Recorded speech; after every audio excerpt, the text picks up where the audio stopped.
Saya berikan kritik kepada keduanya lah ya. Pertama kritik mungkin kepada teman yang lebih dekat dulu, PDI Perjuangan. Ketika ada statement yang memang menurut saya kontroversial dari Pak SBY, jawaban seperti pada zaman SBY lah telah terjadi kecurangan, itu menurut saya juga tidak cukup dewasa. Karena ini seperti anak SD, kamu nyontek, kamu juga nyontek begitu kan, kira-kira levelnya seperti itu.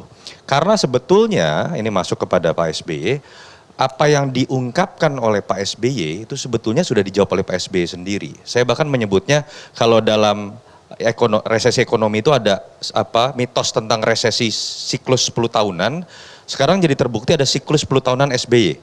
2014 terjadi, Pak SBY berbicara mengenai ada yang menuduh dirinya kemungkinan curang atau pemilu akan curang, 10 tahun kemudian 2024 diulang kembali. Bedanya dulu dia merasa tertuduh, sekarang dia menuduh, kira-kira seperti itu.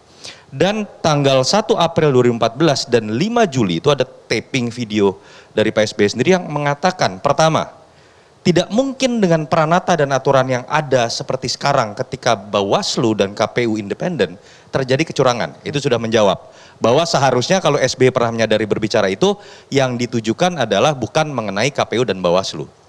Atau ketika kita masuk ke dalam penerjemahan kalimat yang dikeluarkan oleh SBY, ada upaya atau tanda-tanda bahwa akan ada dua pasang saja. Dan itu kemudian dilekatkan dengan kalimat tidak jujur dan tidak adil. Menurut saya ini juga jadi blunder, karena kemudian ini bisa memiliki dua makna. Pertama, secara tidak langsung SBY seperti mendegradasikan sendiri kemampuan dari ketua umumnya yang punya otoritas, yang kebetulan adalah anaknya sendiri, untuk melakukan lobby-lobby politik, berkompetisi dan untuk menentukan siapa yang bisa membentuk koalisi. Itu yang pertama. Yang kedua, terkait dengan bagaimana menurut saya ini salah alamat. Kalau tadi Bang Herman sudah mengatakan entah ini penguasa, entah dalam arti partai penguasa, tentu saja yang akan merasa PDI Perjuangan makanya sensitif, atau dalam konteks ini Jokowi. Hei, fakta politik sekarang memperlihatkan partai ini mungkin salah satu partai yang ikut galau juga. Ada Puan, ada Ganjar. Presidennya sendiri adalah petugas partai yang tidak bisa mengambil keputusan seperti layaknya seorang AHY. Jadi menurut saya juga itu salah alamat.